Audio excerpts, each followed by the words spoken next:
Hey, welcome back to another episode of AGI Schools Out. I'm joined today by Shabbir Qutbuddin. Qutbuddin. I was Yep. close. I was Yeah, you're semi-close. perfect. All You're perfect. right. From Ivy Tech University, man, we're going to talk about your IT challenge. We're going to talk about what's going on with workforce development. We're going to talk about young people having trouble getting jobs and all kinds of great stuff today. But before we get too far into that, why don't you tell us all about yourself, your position, and what you do and where you're from? Thank you, Jason. Um, Originally from India, I actually celebrated 10 years in the US this August. August the 3rd is 2016 when I first came in. Um, and, people have different reasons for coming in. Mine was always about the culture. So I always wanted to experience the culture. And, I grew up watching professional wrestling and all the TV shows and the films and the music and everything. And I'm still a big NBA fan. So it was pretty amazing to actually experience all of that being in the country. And so 10 years ago, I made the decision to come to the US. I went to Purdue University to get my master's in management. And then when I graduated, I got an opportunity to work for Ivy Tech. A guy by the name of Larry Garatoni gave me my first opportunity here. And so I actually used to live in South Bend. I was there for 4 years after I finished my master's at Purdue, West Lafayette. And then I got this opportunity in my current role 4 years ago. So I came to the systems office and I started working as the assistant vice president for School of Information Technology. And then after a year, I got an opportunity to also work in entrepreneurship. And now I'm also going to be working in business. So there's going to be three schools. I work very closely with, someone you already know, Mike Potorf, and Molly Dodge. So those are the two individuals that I work closely with in workforce and careers. But it's been an amazing 10 years in the US. I've met some amazing people, built a lot of friendships. I've traveled a lot, and it's been a great learning experience from all perspectives. So I'm enjoying this journey, and I hope it continues on. But it's been a great experience. So Jake the Snake Roberts made you want to come to America and go to what I call the MIT of the Midwest, Purdue University. I love that. Yeah, Jake was kind of already retired by the time I caught up. I caught up Thank at like in you. the late Thank you for 90s. that, So Shabir. Yes. yeah, Austin was I my guy. couldn't think of, I was going with the Undertaker and the Hart Brothers, and they're all way before Yeah, your they were all time. gone. But Austin was my guy. He's still my guy, even though he's Well, Stone retired. Cold Steve Yeah, Austin, I could get down with that. Yes. As a yeah. matter of fact, I often say the resemblance is uncanny. Yeah, I've never seen you and Austin in the same room. So Yeah, but I'll look like this. I did you ever see the movie The Program about the college football? Uh, no. okay, well, there's a gigantic guy in that movie, and when I lived in Venice Beach, I got a picture and an autograph with him because he came into the restaurant, and I threw it away because I looked so small compared to this guy that played like the big linebacker Latterman on this movie. But great people from India. Matter of fact, my son-in-law is from India as well. He and my daughter Mhm. are out in Oh San wow. Diego, just had a baby. So Oh wow. hello to Josh and Congratulations. Alexis. She's a Purdue grad, and he's from All India, right. so we have all that in common. I would like at some point in time, if later on in the conversation, because I just had a Purdue student who's from the UAE to kind of Mm-hmm. talk about the difference in perception Mm-hmm. of students and people in India and China and the Middle East as compared to like this. Maybe we start there, like the booing of the college students for Eric Schmidt and the 76% like uh dislike for AI in the United States of America. Like, what's your read on that? I think sometimes it's like you have to read the room right before you go in. It's not about the fact whether we are going in the right direction or the wrong direction. I think it's sometimes you read the room. You see all of these young individuals who are really struggling with a lot of things right now.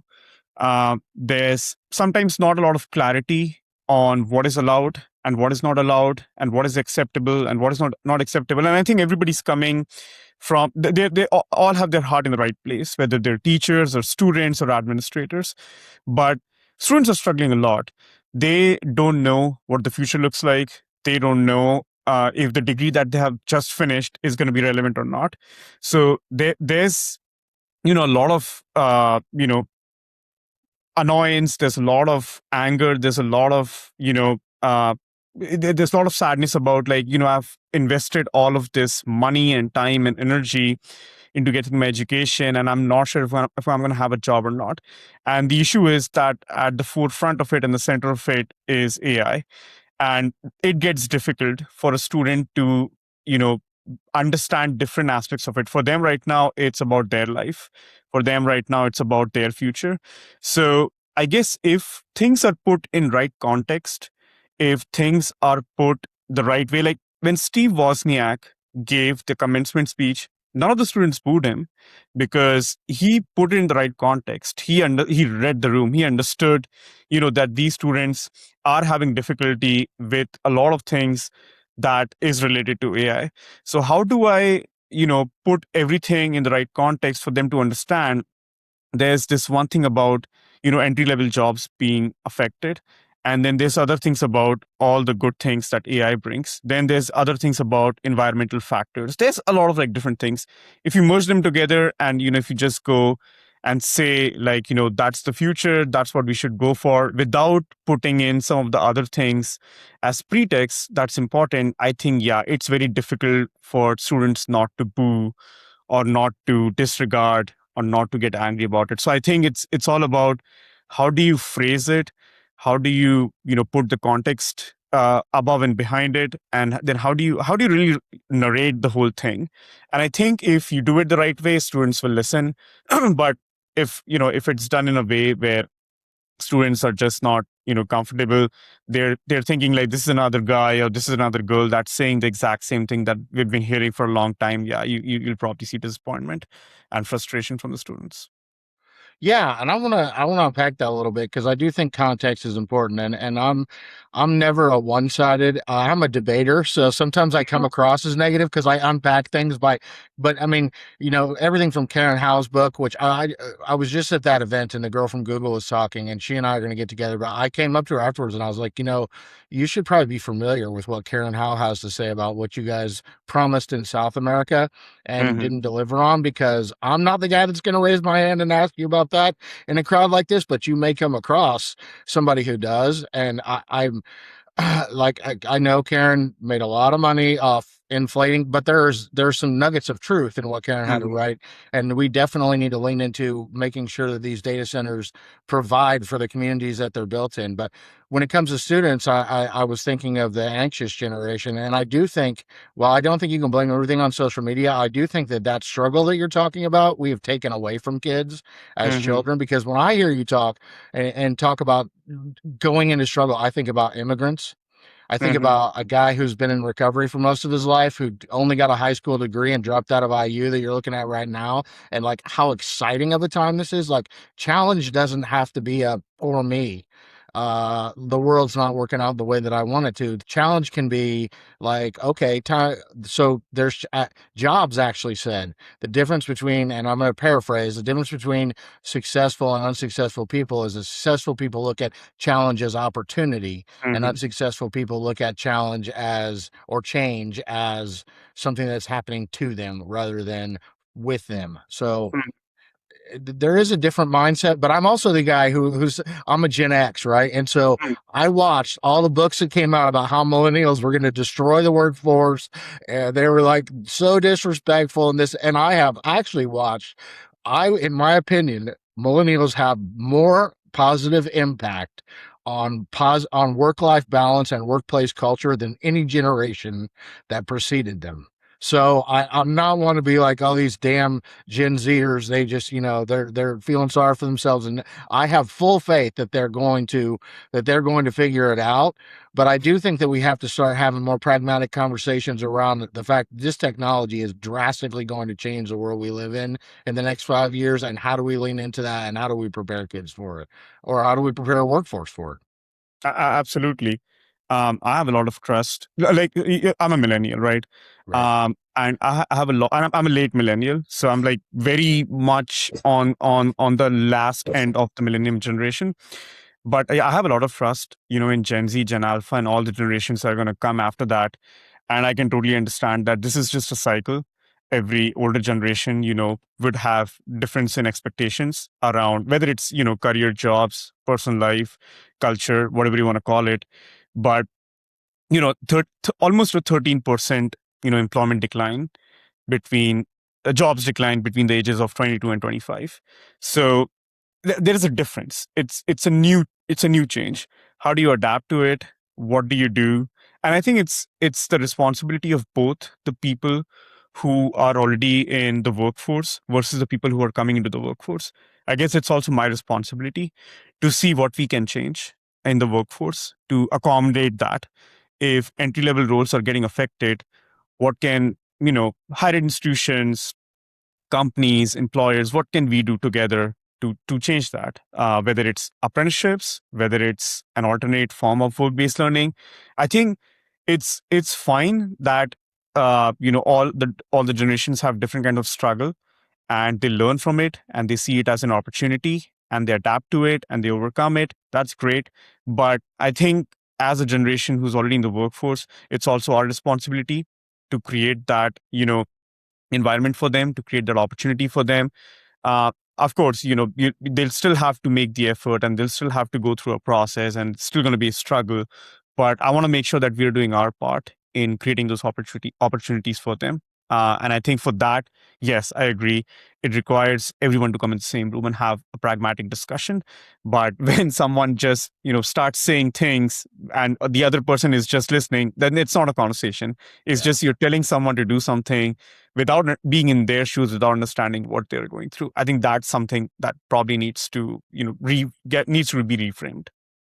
Well, this is where I have to give my shout outs to Ivy Tech, right? So the only two things that I have taken a stand against on this podcast since I started it 2 years ago is I'm still upset that Carmel High School does not have any AI curriculum. I think they're just starting to get in. I think my daughter said, but they waited way too long. Like I put my kids in Carmel schools because I wanted them to be prepared, and I ended up with a biochem undergrad degree from my son from Purdue University and a PharmD from my daughter from Purdue University. And I'm like, okay, you did your job. Now do it with my 16-year-old and prepare her for the age of intelligence. But at the same time, 2 years ago, I was saying, look at what Ohio is doing. Ohio State already has cross curriculum. They have degrees. Birmingham University in Ohio 2 years ago had like more degrees that were AI plus healthcare or AI plus political science. I was like, what's going on in Indiana? And you guys were the only ones 2 years ago having that I came across. Mhm. That's where I met you, was in this conversation of bringing together industry leaders and saying, what does our cross curriculum need to look like for this age of artificial intelligence? Now, the rest of Indiana has caught up in the last year, and I take my hat off to all of them. But I was so impressed that you guys were leaning in early and saying, what do our industry partners want? For skills out of our graduates, and how do we embed that not just in our IT curriculum but across our curriculum? Yeah. No, and we all appreciate, your involvement and every other employer who came to the table to, guide us on where the industry is going. Um, so there's like two things. A, you have to adapt to what's happening right now, but then you also have to prepare for what's going to happen in the next 5 or 10 years, right? And it's from the experience of people, it's from the experience of the industry, it's from the data, it's from all the tools and technology we have available. We make those estimates and we try to develop something and we try to reiterate it as much as possible because of how fast things are changing outside.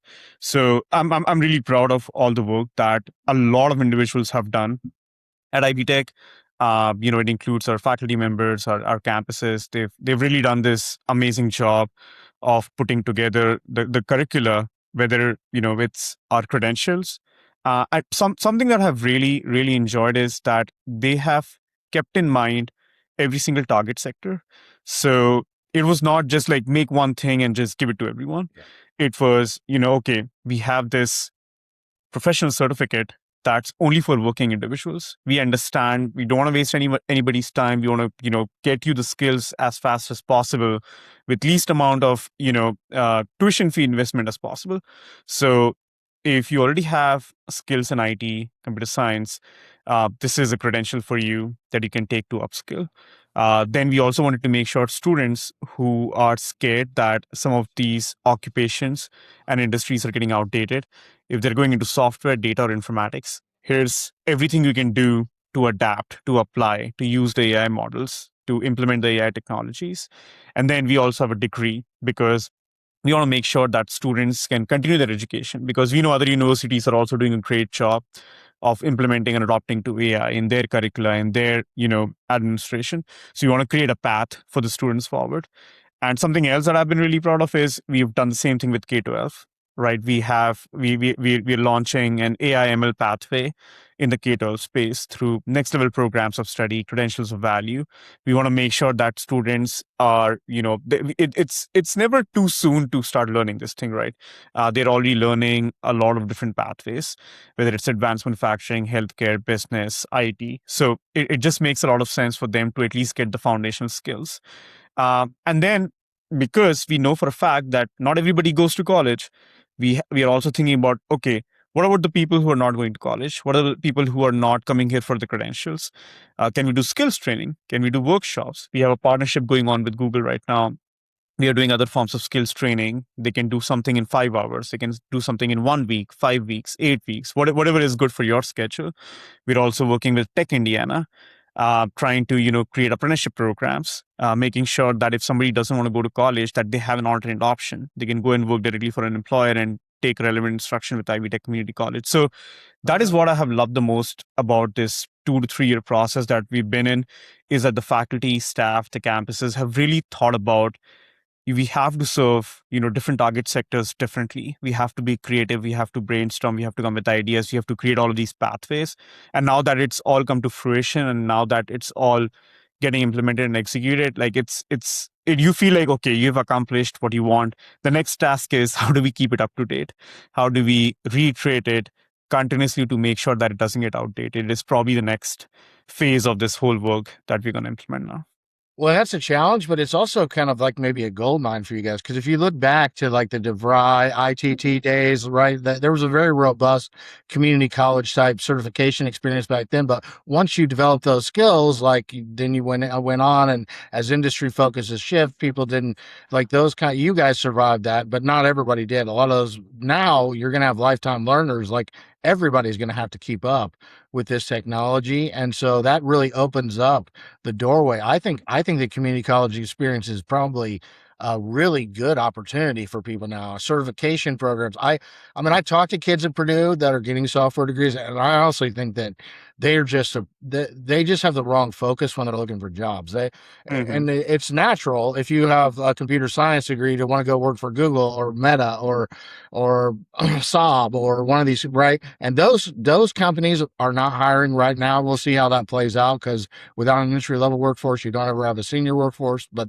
that's 5 years of them probably saying, yeah, AI can do all these entry level jobs. But how many small to medium sized businesses out there that maybe had a part time IT guy now need someone with a computer science background to help them navigate the age of artificial intelligence, whether it's accounting, law, marketing? Like those skills are super valuable. If you're Mm-hmm. curious and you understand code, like you are invaluable if you're looking in the right places.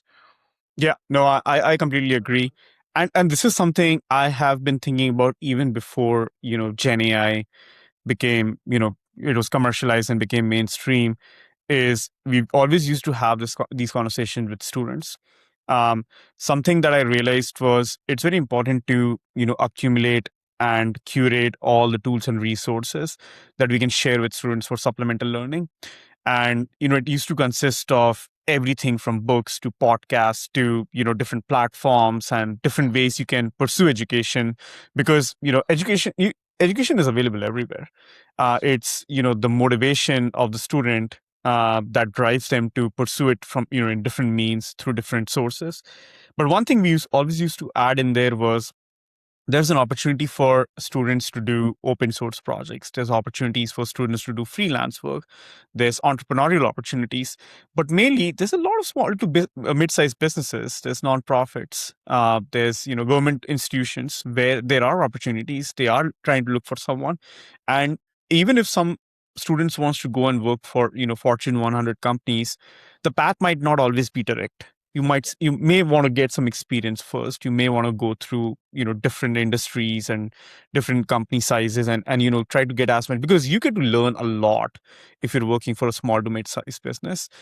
You're wearing multiple hats. You're getting opportunities that you might not get so early if you're working for a large organization. So I think when you look at all of the different partners that we have, whether it's TechPoint, CICP, Tech Indiana, ITIA, you'll see that when you see the members, they represent small to mid-sized businesses as well, and they do talk about their struggles of finding talent. But at the same time, you hear students struggling to find a job, and I know these organizations do a good job of trying to connect these employers with these students, whether it's the extern program or Ascend Indiana or other institutions doing different kind of initiatives. But yes, I think this is definitely something that has augmented now. Now that there's a huge need, even if there's no job available, just having a conversation, whether it's a networking event or an opportunity to build a relationship or having coffee with someone, you can create your own job. You can probably have this conversation with a small to mid-sized business about, like, hey, you're probably focused in accounting, you're probably focused on marketing in HR, and there are ways that I can help you automate some of these things, or I can help you streamline some of this work. There might be an opportunity that they rethink of their organizational structure, and maybe they have a job for you in the future that was never posted, that was never created, there was never a job description for it. So I think, yes, those conversations are important. There's opportunities in there, but it has to start again. Both the talent and the industry will have to come together and have that conversation. Yeah, I think you're right. I think it's natural. Even if I look at TechPoint, and I love the CDO network, the CIO network, the Indiana Innovation Network. Originally, like, we would have conversations around, everybody in this room is like small to medium sized business or hang a shingle consultant, and yet all your presentations are enterprise, which doesn't really like. But it's just so much easier, whether you're a student looking for a job, to go to a job fair. Who's there? A bunch of enterprises. If you're TechPoint looking for speakers and sponsors, who's available to come talk about what they're doing?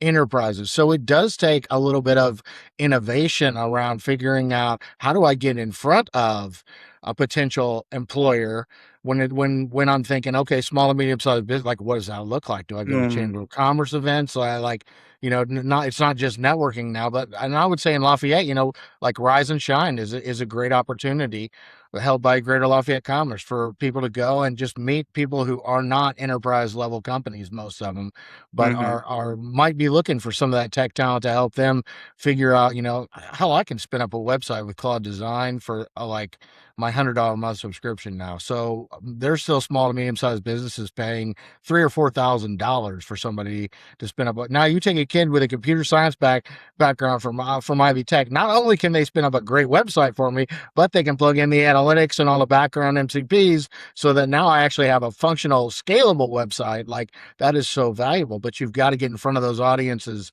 yep. in order to tell them, what you might be able to bring, and then you've got to be able to articulate that. And that, I have a buddy, Nirav Shah, who has an IT company. He's also from India, and Mhm, it's here in the United States. But he says the most valuable experience he had in his life is when he went back to India and helped run the family business for a little while, because that was mhm. when he began to understand the needs of a business owner or an entrepreneur. And so I think that your point about there being a lot to learn from going out and working in those smaller businesses before you go after that industry job, it really resonates with me.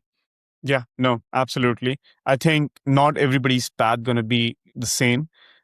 Just like not everybody is going to college right after high school, or people are coming back to get their college degree as an adult student. It's simple. I think the difficulty is sometimes, like, students compare, or sometimes they want to have the exact same path as someone who took that path earlier. But I think that's what they'll have to understand. Like, it's a different trajectory for everyone, which is okay, as long as you're gaining the skills, you're getting employment, you're making above median wage. I think it's fine. You'll eventually get where you want to go. You'll eventually fulfill your dreams. It'll just be different from everyone else. That was that was the big thing about millennials when they first were. Millennials want to come in and like be in the C-suite before they have earned their right. So, like, spoken from a millennial, you got to earn your keep. I love that.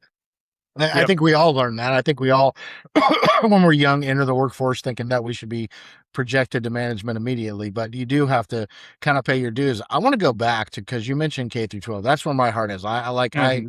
It's kind of cheesy to quote Whitney Houston, but the children are the future, right? And if we're Hmm. headed to a future that's going to look very different, I think we have to start preparing children for that. I think we don't Right. want to write another anxious generation book.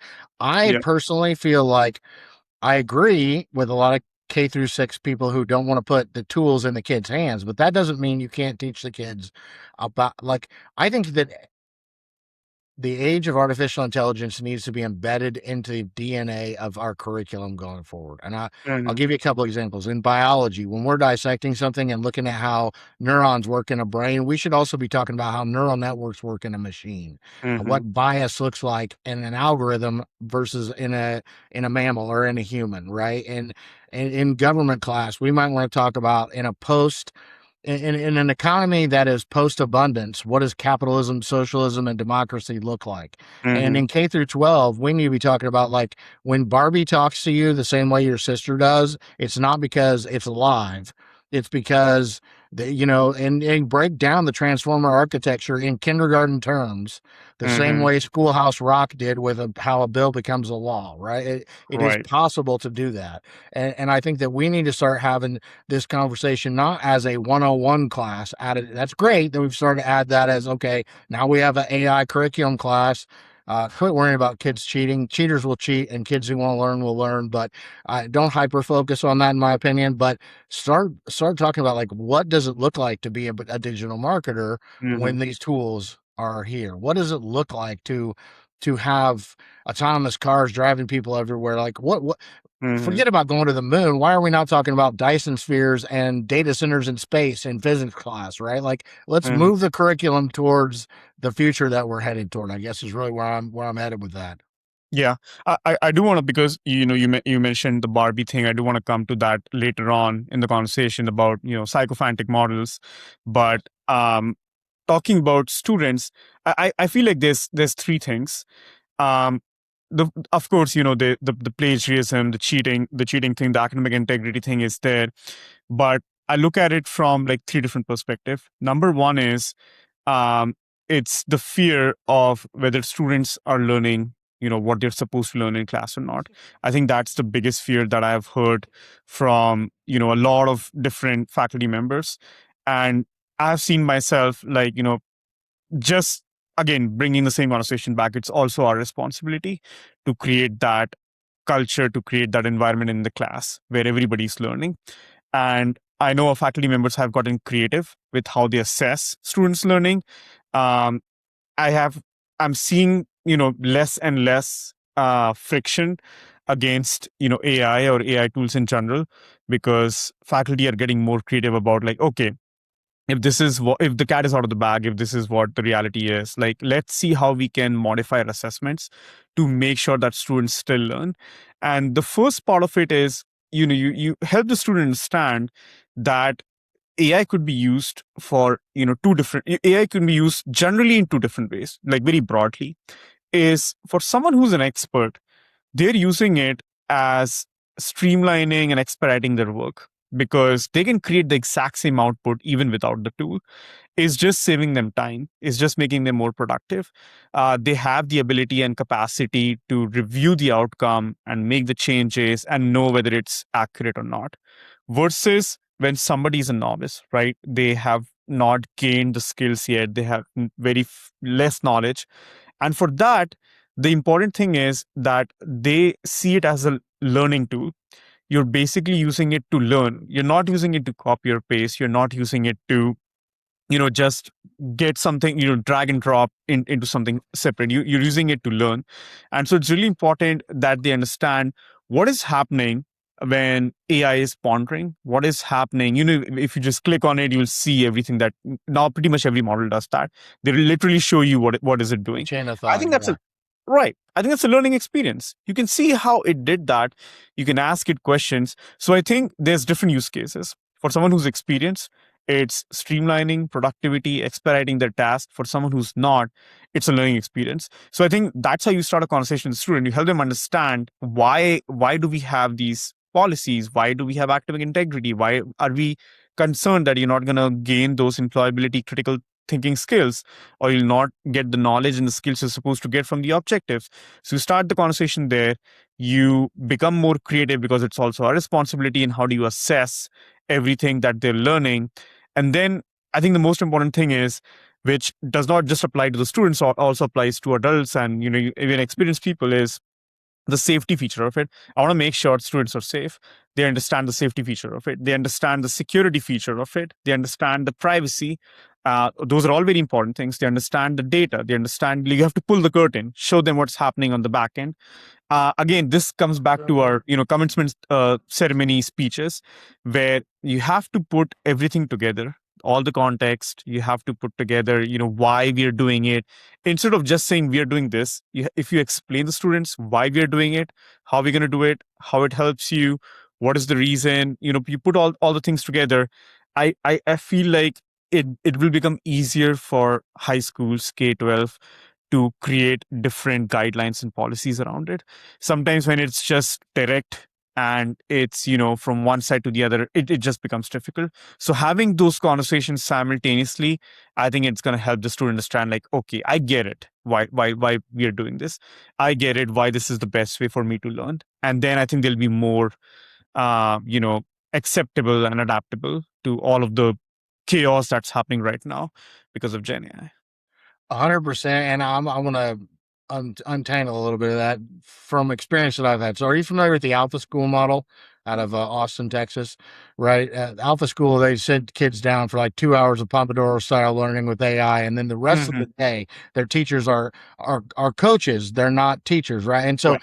The Alpha School model is like $60,000 to $65,000. It's not scalable right now, but I think there's a lot of lessons we can take from the Alpha School model. One is that in the age where you have every bit of knowledge at the palm of your hand, project-based learning is going to become much more important. The other is maybe the role, because you said this without saying it, maybe the role of the educator in K through 12 particularly is more of a coach than it is as a teacher. Teachers are so used to being the subject matter expert at everything, right? And my favorite saying is, in the expert's mind, the possibilities are finite. In the beginner's mind, they're limitless.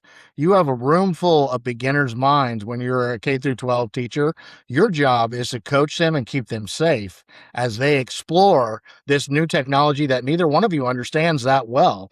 And I think that somebody said to me not too long ago that kids are like, everything's a business transaction with them, right? So, like, nobody, I was never good at math, but nobody really explained to me how it would have a whole lot of relevance in my life in real time, tangibly. I could not wrap my mind around it, right? So I agree with you 100%. Like, I now get into the terminal. I now have a GitHub repo. I now understand things about computer science that I would never have thought I was going to understand. But it started as being, hey, I want to do this. I want to use it to write code. And I don't want to learn how to write code. And it has become in order to fix something that I want fixed, I need to understand a little bit more about the architecture and what's going on behind it. So I think if we come at it as a no, don't do it, like, because we're afraid that it's going to just create laziness and offload thinking, that's the wrong approach. Let them start to explore it, and they will begin to unfold. As they begin to unfold, like, how does this play into my interests? Then they're going to have to understand more what's going on under the hood in order to get good outcomes, right? If it gives me poor outcomes in a subject I don't really give a darn about anyway, well, then maybe we need to focus a little bit less time on like just broad brush educating everyone on everything, and help people figure out earlier in life what their interests are, not pigeonhole them, but where are you going to be a healthcare type of person? Are you going to be a engineer type of person? There are definitely early on, all my engineer friends, they were like taking toasters apart and stuff when they were 5. Wow. Their parents will tell you how they couldn't put them back together, right? That was not me, right? So maybe we start to lean in a little bit more to kids' particular interests younger in life. And then I do want, so I'm actually framed to talk around sycophancy and anthropomorphism. I do think in K through 12, those are the big worries. I'm doing it at AHECC, and it's centered around the Odyssey, which I came up with it before the movie came out. That was timely, but I look at sycophancy as kind of the sirens to these kids, right? We already had a problem with giving everybody a participation trophy. Now they're going to have a Barbie that tells them that every time they're in an argument, they're in the right, and every idea they have is great. And then the anthropomorphism, I almost look at like the rock and a hard place, Chirbas and Scylla. I never say it right, but like when Odysseus had to go between the two, right? If you don't have kids at least be respectful to something that talks in natural language, then that will bleed over into human beings that use the same language. Right. So, but on the flip side, if you don't teach them what's going on under the hood, they're going to have AI girlfriends and boyfriends long before the debate over whether sentience exists on silicon should even be part of the conversation. And so it sounds like that's an interest of yours as well. I'd love to hear your thoughts. Yeah, when I was looking into it, and I think this was something a lot of people caught on early, even with chat GPTs. Like, model never tells me I'm wrong. The model never tells me that it's not a good idea, and that doesn't sit right with everyone. But as you said, warmth and agreement are engineered. That's how it is, and human beings love it when somebody agrees with you, when somebody says you're correct. Everybody feels like, okay, maybe my convictions are right. And I think there was this Stanford study that says that AI affirms users' actions like 49% more than human beings does. So now it's at a level where you're getting, and that's the reason maybe why people have more trust in a large language model than they have in another human being. And you're right, it's because the data that's coming to train these models is coming from us, and because we treat warmth and acceptance very highly, the models are doing the exact same thing. If you look at the students, half of them actually know that it's just a tool, but still 1/3 of them are putting in more trust in there. So again, I think it comes back to the same thing. You have to have that conversation with the students about how was this thing created? What was the data that was put in during the training? Why does it act like this? Why does it agree to everything? Why does it show sycophancy? I think that's extremely important to have that conversation. But I think you can teach students a bit of different strategies. It's always good when you're and I think there's two things. One is there's things that you can prove, things that are fact. If I'm solving a mathematical equation, if I'm trying to debug a code, I know for a fact this is what the outcome is going to be. So I'm not too much worried about those kind of things. What I'm more worried about are the subjective things. Yes. When it's subjective, I guess you can one of the best ways to do it is you tell the students about, like, okay, you share with the AI model, because all of us are looking for confirmation bias. You share with the AI model your half of the story, and then you share again with the AI model in a new chat the other half, and then you compare the responses, and then you see, is AI saying yes, you are correct in both instances or not? And that'll help you understand why models behave this way, how it was trained, what kind of data was included into it. And the last thing that I think of is, what is the cost of relationship, right? In one place you have a real human being with whom you're going to have friction, with whom you might get disappointed, angry, sad, but you'll also get joy, you'll also get happiness, you'll get commitment, you'll get trust. It's someone you can rely on, someone you can hug, versus the model, which is always agreeing with you, which is being warm and friendly, but it's not permanent. It'll change, it'll give you different answers based on what you're inputting. So I think it's they also need to understand what is the cost of a relationship. Like, the the return that you get from a friendly connection is 1,000 times more important than what you're getting from a large language model. But it comes at a cost. You have to put your effort, you will have to put your time, you have to be ready for being disappointed, getting all sorts of emotions. I think that's important. But yeah, I think there are strategies. I think there's a way to have that conversation with students about what the whole process is. And I think they'll have to understand the ROI of having those human connections. I love the two comparisons of the conversation. It reminds me of the Joaquin Phoenix realization moment in Her when he asked Hmm. the phone, like, how many other people are you talking to? How many of them are you in love with? And he was like devastated to realize there was thousands of other instances of that AI who was in love with thousands of other people, right? And Right. one of my proudest moments as a father, my daughter. So my daughter came to me probably a year ago and was like, I do use ChatGPT. Don't tell mom because she'll think I'm cheating, right? But about 3 months later, she comes and what I said to her was, "There's only two things you could tell me about AI that would upset me. Mm. One is that you're not using it because you're going to need to learn how to use it, and the other is that you have some kind of weird relationship with it because it's just a box. No matter how it Mm. talks to you, it's a tool." But about 3 months later, she comes to me and she's like, "Can you help me fix this Claude app in my phone?" And I was like, "Oh, why are you using Claude instead of Chat? I thought you were Chat GPT." And she's like, "Well, Chat GPT just seems to tell me what I want to hear all the time, and Claude seems to be, it seems to be a better tool." And that, it was the same reason I had shifted. Now I feel like a lot of that's come back, right? But I can remember laying in bed one night and throwing an idea at Claude and being like, what if you just trained, what if your data set was on just the best people, Gandhi, Mother Teresa, like if your basic training set, your pre-training set was that, and then you fine-tuned it based on realistic people so that it wasn't a naive model. And Claude said to me, "You don't have billions of dollars nor a PhD in AI science. Go to sleep." I love it. And I laughed so hard at that, right? But that gets to the fact that they can sound. I mean, even someone who completely Mm. understands what's going on under the hood, at least for a layperson, I understand pretty well what's going on underneath the Mhm. hood, right?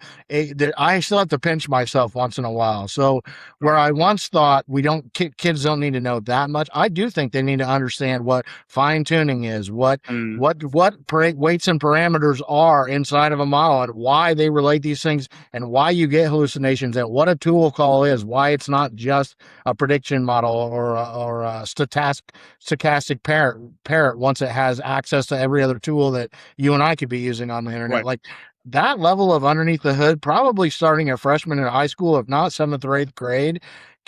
Once you understand that, it's pretty hard, in my opinion, to fall in love with ChatGPT, no matter how it talks to you, right? But Yeah. it also makes you a lot more curious about like vetting your answers and seeing where there might be some inconsistencies in what you're getting, and understanding why context matters so much if you're looking to actually use these things. The last thing I'll say, and I'll shut for a minute, is I constantly have this debate about wearables. Mm. I know the American public, like, we weaponize things that we record too much. We're gonna have to get past that. But 2 years ago, when people were selling custom GPT executive assistants, I would say that is not going to work, because Mm. unless you have an ambient listening device on, essentially that custom GPT is like taking the secretary out of the marketing department and putting her as a chief strategy officer of the entire company. She does not have the context, or he does not have the context to make chief strategy officer decisions. And your custom GPT, unless it knows everything that's going on during the day in your business,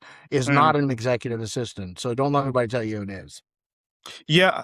And I think this is where um, the goal matters a lot, right? What is the outcome that you're trying to get? Yes. Um, I have seen something with you, like, for example, RAG, right? Yeah. Retrieval augmented generation. I've seen it being very beneficial, but it comes with a lot of conditions. Um, you have, a variety of folks working in an organization, and whenever there's a lot of documentation involved, like thousands of pages of documents and Yep. policies, I think this is a great tool where you're just helping someone find answers quickly rather than sifting through hundreds of pages. But you're also helping them now understand that particular policy. You're helping them understand what is the interpretation. They can also get an example now. So as long as you have your sources grounded, and it's not getting information from anywhere else, you ensure accuracy. you ensure getting answers fast enough, but you get these add-ons because it's AI generated to get these add-ons about like, can you explain this policy to me? Can you help me interpret what it's saying? Can you give me an example? It just augments the role. The decision making is still with the person, but they're still making the same decision that they were making earlier. It's the same level. They're not making a decision at an executive level. They're making a decision at the level that where their job is. But the conditions are that somebody has to do the hard work of making sure that we have standardized templates in how we collect data, that we are keeping our data up to date, that we are making sure that there's no inconsistencies in those data, that we are making sure that no policy has been outdated. I think it goes both ways. Somebody has to do the hard work of getting all of those data cleaned up and organized and standardized. And then somebody has to, make sure that they test the tool out in different scenarios, in different use cases to make sure that it's working. And then there's a third element of somebody doing the customization, because you want to reach a place where you have customized the agent, you have customized the tool in a way that it serves the organization, it serves the person. It's not just a general tool that does not have the guardrails that we want, that does not have the way it gives you the outcome, because you're trying to, again, streamline the operation, streamline the work. So that is what that is where I've seen a lot of value. But then again, it comes with conditions. It cannot just be you give someone something and you'll be like, you're on your own, go and do whatever you want to do. And there's no guardrails in place, there's no security and safety in place. But if we follow these, if you strategize, if you follow this procedure and process, I think there's a lot of value, especially with RAG, especially with, sources that are grounded, especially when you have done the hard work of creating the infrastructure, of creating the customization, of creating the data, standardizing and all of those things. So when it all comes together, you get the best value for your buck. But if it's just some, random third-party tool that you want to use, then of course you'll not get the same ROI. I could not agree more. And I think you just proved a lot of the things that we're talking about. One, the fact that understanding this technology needs to be part of the DNA of all curriculum, because yes, you need a data engineer to clean all that up and organize it all, but you also need your accounting people and your admin people and everybody else to understand semantic layering and the value of labeling things correctly, because you can't just point ChatGPT at a SharePoint that's been disheveled for 10 years and think that it's going to do what Notebook LM does using RAG. I love Notebook LM. Yep. It's a great example of how valuable RAG can be, right? Because you're eliminating the hallucinations unless you use the deep research function, which they never should have put in there, because that kind of eliminates the whole RAG idea. But if you're the one putting the documents in there, then it's going to tell you, I don't have access to that, or I don't know the answer, rather than making stuff up. So it shows you the power of RAG. But to understand that scaling that requires actually layering things, organizing things, have it in data matrix, using machine learning mixed with predictive models. Like, I love that you mentioned machine learning when you're talking about K through 12. Like, it's not just about LLMs, right? It's not just about MMLMs. It's about convolutional neural networks and machine learning. And like, how does all this stuff work together? That's the future of computer science to me. It's not just, can you write Python or C++? It's, do you understand the different modalities and how they can be scaffolded together to effectively be safely used in regulated industries as well as small to medium-sized businesses? Yeah, no, I agree 100%. It's you again, you cannot just teach the front end anymore. You'll also have to teach the back end. Because again, you're going to miss context. There'll be something important that people are going to wonder, like, why is this important? Because you did not tell them, the whole process of developing the model and fine tuning it and stuff like that. But it there could be so many use cases, as long as the hard work is being done. We're right now looking at different program viability, using labor market demand data. But the hard work is, how do you collect the labor market demand data? How do you clean that data? How many sources you're using? Are you just getting it from one platform or multiple platforms? Are you also engaging professional associations? Are you also looking at Department of Labor data? Are you also talking to employers? Are you doing surveys, focus group sessions? When you've done all of the hard work, when you have curated and combined multiple sources, when you have put it in a way that it's relevant to the program that you're offering, then AI can help you make an assessment on the viability of the program, instead of just asking like, here's the program, this is where we offer it, this is what it includes, tell me if we should, what should we do with it. And then again, because of that, the deep researching that you mentioned, it can make judgments and comparisons that are not fair, because it's a different location, it's a different population, it's a different level of study, it's preparing you for a different job, and you have not provided any of that information to the model and expecting to get something. So yeah, I think it comes back to like you'll have to put that hard work in. And I think that that's what a lot of people sometimes might not realize, that if somebody got you something in a day instead of taking it months, it actually took months, because you just didn't know about that process. It took them months to prepare all of that information, collect all of that data, and then create the prompt, and put everything in, and then check the outcome, and do a couple of different iterations, and then finally give you that report. It just felt like we used an AI tool, put a bunch of thing in it, and then just got the report and just gave it to someone, which is that's not how it works. It still takes a lot of time. Can I tell you a quick funny story about Yeah, that? About go ahead, how Jess. machines think so differently than us sometimes.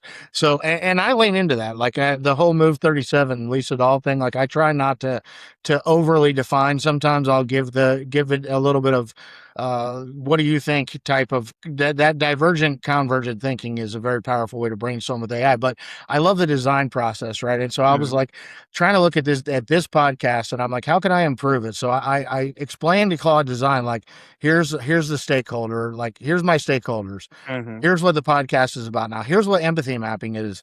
You want to know what they're seeing, hearing, thinking, feeling, doing, what are their pains, what are their gains. Go out and do a bunch of research, like get other agents, and like I do a whole bunch of research on this. I had like 5 different Claude instances going on doing research on. They all come back with the experience, like how it's broken in YouTube, this link, that, like it was all from a technical perspective, what their experience of the podcast, which was not what I meant at all. What I meant was, how does the content resonate with what they're seeing with AI in education, right? But it took it as, what is their computer journey in trying to explore this podcast, and where is it broken? And I'm like, that's actually really relevant. And like, I go fix all that, right? Right. I went to Claude Code, then I was like, yeah, go fix, but that's not what I meant at all. And so you do like what I think I'm asking a computer to do. I think we saw this with the ChatGPT jailbreak, right? We won't get into all that, but the whole idea of like, do best on this test. If that's all you say, and you end up with that paperclip maximizer type of output, like that can happen in microcosms when you're trying to get things done in business assets as well, because what you think you're asking and what it thinks you're asking are 2 completely different things. Right. Yeah. And I know prompting has changed quite a lot. I see different articles about how you don't need to understand the basic concepts anymore, because AI can do it for you. But I still feel like it's important to get that experience. It's not very difficult. There's a lot of different methodologies that are being implemented by depending on where you go about prompt engineering. But I think it's still important, because you still need to understand communication. You still need to understand phrasing. You still need to understand how all of those different things work. It's I think AI is smart enough to understand what exactly does it need to act like to get you the output, but it's still looking for that data. It's looking for context, looking for the task. It's looking for format. There's a bunch of things, and it's not like it has not become smart in giving you. Claude sometimes asks you a question, right? Okay, I'll do it. What format do you want me to put it to? And I feel like you could just say that in advance. You don't have to wait for Claude to prompt you about what format you want. So I think it's still important. I think it can be enhanced using AI. I think it's good to learn all of those foundational, skills, but it can be enhanced by AI. I sometimes do it where I would have like 2 pages of prompt, and I would give it to Claude, and I would ask it like, can you enhance it? What am I missing? What else should I ask? Give me like the toughest questions. Give me, be as critical as possible. And even if I don't say that, I know it's going to be, because that's how the model has been created. But it's going to tell me like, you missed out on this. And then I can tell it like, I intentionally opted out of it, because we don't have that information. I don't want you to make any assumptions. So like, great, you missed out on that. It's like, yeah, I did not think about that. Now it's probably part of my prompt. So I think I just, fine tune my prompt instead of asking it to develop my prompt. I still like to put stuff on the paper on my own and then have it, be critical of it, or have it, examine it, review it, assess it, and then tell me how I can enhance it. And then I can put it and get what I'm looking for. Well, I think you're 100% right. And I've been guilty of being that guy who's like, yeah, prompt engineering's dead. Just ask Jim and I how to write the prompt. But I think that's like the senior sales guy saying like, oh, you don't need to go through all these formalities when you meet with a customer, because he's been doing it for 20 years. Right. He may not, does it, or she does it in a different way. But the new salesperson doesn't need to go through those things, because otherwise they will never learn how to have those natural skills. And so I think it's easy when you started playing with ChatGPT in December of 2022 to be like, oh yeah, I don't formalize my prompts anymore. But you do, you just don't realize it. And had you not gone through the period where we were all like giving it a role assignment and breaking it up, like had you not done all that over the last 4 years, you would not know how to naturally prompt the way that you do. It's not just a matter of going in and talking. One of the things I hear about students, and I think it's true of employees, is they don't know what questions ask. Like they have trouble leveraging the tool because they don't know what questions ask. And I've started in newer companies to build into like projects hey, prompt these questions out of people when they come in to use you, just to get them going, because until people have kind of their aha moment, it's hard for them to get really curious about what else can happen next. I was thinking about the exact same word that you just mentioned. I think curiosity is probably going to be the most important skill. In our lifetimes, for future generations, you'll just have to be curious, because this is not the end. There's going to be another technology. I know people are putting in a lot of effort understanding quantum computing, or other healthcare innovation and technology that's going on right now. Same with advanced manufacturing. So I think curiosity is the key. And same thing with adaptability, I guess. You have to just be adaptable. Things are going to change. Right now, job market is looking different. It's going to look different maybe 10, 15 years from now. But the thing that I feel got a lot of more people to believe in AI, or the power of that technology, or to give it a chance, was experimentation. I always felt whenever we have a speaker, speak for 20, 30 minutes, 1 hour, and just take questions, that was never enough. I think experimentation is what I believe changed people's perceptions. In all of my presentations, that I've done at Ivy Tech and outside, I've always tried to see like, okay, can I talk to my audience? Can I ask them about like, what is the project that you're working on? What is the struggle in your life? What is the struggle in your profession? What is something that you've been thinking about for a long time, but just don't have the time to do? And then use those experience and actually have them do something with me together has been much more valuable than me, talking about the different tools and technologies and the processes through PowerPoint slides and then asking them if they have any questions. I think their perceptions have changed. They've become much more comfortable. So I think you do it together. You experiment together. You fail forward. You give them that safe environment. You make it look like it's okay. Just do it. Just do whatever you want. Like don't worry about what the outcome is going to be. I think has always been much more valuable. So curiosity, adaptability, experimentation are the three words that I live by. I think those are going to be timeless. Well, I agree. I mean, that's where the project-based learning comes in. And if you really look at the cutting edge startups, like PM and a dev and a pro and a designer, are like, you need to be all three of those things now to be like a superpower in these worlds. And so, man, what a great conversation. I want to end with 3 rapid fire questions. I want to give you a chance to talk about the IT challenge that's coming up in November. Sure. Tell us about that. So IT Challenge is happening on November 20th. It's going to happen in the Ivy Tech Culinary Center, and we are collaborating with TechPoint. We are opening up this IT Challenge for all Ivy Tech students as well as all four-year university and college students. We're still working out the details about the challenges and some of the other logistics, but There's going to be a press release soon. There's going to be more information coming out through our website about the registration process and the challenges and all of those things. So just look out for that information coming from Ivy Tech, and we're really excited about hosting the challenge again. Awesome. And if people want to connect with you, where's the best place? Is it LinkedIn, or is it are you on X? I'm sure you're probably on X. You're a techie. Yeah, I'm pretty much on every social media platform, but LinkedIn might be the best way to connect. It's where I engage the most. Sometimes with emails, it's a hit or miss because you're getting so many emails. But LinkedIn is probably the best part. Happy to share that information with you. Yeah, I will admit, Claude manages all my inboxes now. All right. Or Codex, one of the two. Like I had to tell another employee that when she was like, "I'm ready for that conversation that we need to have," and I was like, "I'm sure that's on my calendar, but whatever email you're talking about, I probably didn't write it. Codex probably wrote it, so sorry, but that's just kind of me now." But the last one, and this is kind of a fun one. I always like to ask my guests, like, so do you listen to ever? Are you a podcast guy? I try whenever I can. I usually not follow it by the author. I follow it by the topic. So Okay. I'm just randomly, if I'm curious about something, I would go on Spotify and I would like look for something, or YouTube, and then I would just listen to that conversation. I'm more of a visual guy. I like to see videos, whether it's explainer videos. I'm a big history buff. I'm a big sports buff. So I usually that's my way of consuming information and data.